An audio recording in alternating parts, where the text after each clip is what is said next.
Yo, what up mga kapatid? Anong balita sa inyo at anong balita sa atin? Itong video na pala to mga brad ay ang karugtong or part 2 ng ating video para sa ating feeding program mga brad. At kung mapapansin nyo, maaga pa lang ay nagpunta na ang iba nating kabrad. Bali 5 AM pa lang ng umaga to mga brad. Dahil yun ang napagkasundo ang call time mga brad. At medyo maliwanag na rin nung dumating ang ating ibang mga kabrad. Syempre, andyan na rin si Brad Greg na siya magiging kusinero at magluluto ng sopas mga brad. Pero bago ang lahat mga brad, higup muna ng mainit na kape tsaka sabayan ng pandesal mga brad. Pagkatapos niya mga brad ay inumpisa na ni Brad Greg ang mag-isa ng mga Ricardo habang ang iba nating kabrad ay busy sa kani-kanilang ibang mga gawain. Samantalang itong si Brad Teng na akala ko'y busy sa pagbabalat ng itlog ng pugo pero kanya namang kinakain mga brad. Tignan nyo naman mga brad at siya nakarami na.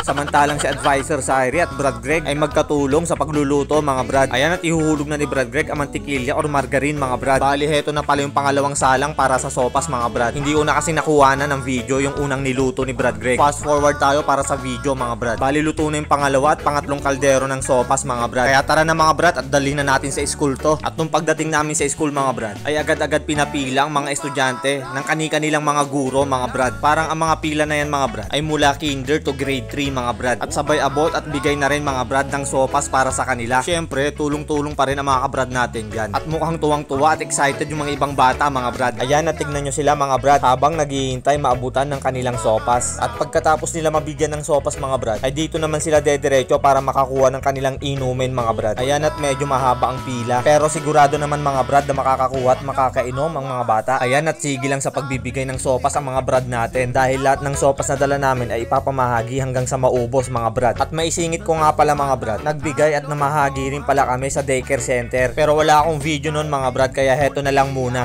Kasalanan ko rin kasi mga brad kaya walang video dahil na late ako. At balik na tayo sa Biba Elementary School mga brad. Bali tapos na ang kinder to grade 3 na mabigyan ng sopas mga brad. Kaya ang sunod naman na pumila ay grade 4 to grade 6. At sa lagay na to mga brad ay halos nabigyan na lahat ng mga estudyante. Pero kung sino pang may gusto ay pwede pang bumalik mga brad para makaulit. At dahil natapos ng break time ng mga estudyante ay ang mga parents na nandito sa school naman ang susunod mga brad. Syempre hindi lang para sa parents yan mga brad. Para din po yan sa mga masisipag natin mga guro. At para din po yan sa lahat ng gustong makatikim ng sopas na inihanda namin mga brad. Ang sopas ng Alpacaparo. Ayan, at inikutan pa namin mga brad para mabigyan at maabutan ang iba nating mga guro. At mukhang masayang masaya ka dito Brad Richard ah. At ang nag-aabot at nagbibigay pala mga brad ay ang VGS ng chapter namin. At pagkatapos ng matagumpay na feeding program namin mga brad ay picture taking muna kasama ang napakabait na principal ng Biba Elementary School mga brad na si Ma'am Aiza Ann Palisok Aquino. Maraming salamat po sa inyo ma'am at sa lahat ng guro ng Biba Elementary School. At hindi pa pala nagtatapos dyan mga brad dahil may maitim na pagsubok pa tayo na kailangan linisin mga brad. Ayan na, tapos na si Advisor Sairi. At habang abala sa paglilinis ng kaldero ang ibang kabrad natin ay siyang naghahanda na rin ang iba nating kabrad para sa lulutuin pang tanghalian mga brad. Ang ulam, munggo na may balat ng baka mga brad. At habang hindi pa handa ang kanyang lulutuin mga brad ay kumanta muna si Brad Greg.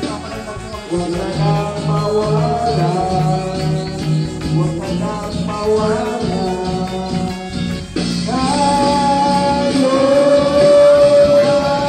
At sa pagkahaba-haba ng oras mga brad ay sa wakas ay kainan na. At mukhang walang ganang kumain si Brad Greg. O di ba mga brad, may kapartner palang piniritong galunggong yung monggo mga brad. Tara at saluhan nyo po kami mga brad, kain po tayo. At bago po matapos ang video mga brad ay nais ko lamang pasalamatan ang lahat ng tumulong at sumuporta para sa matagumpay naming feeding program sa Biba Elementary School. At maraming salamat sa mga tunay na naniniwala at sumusuporta. Brad Christian nga pala na nagsasabing long live, yeah.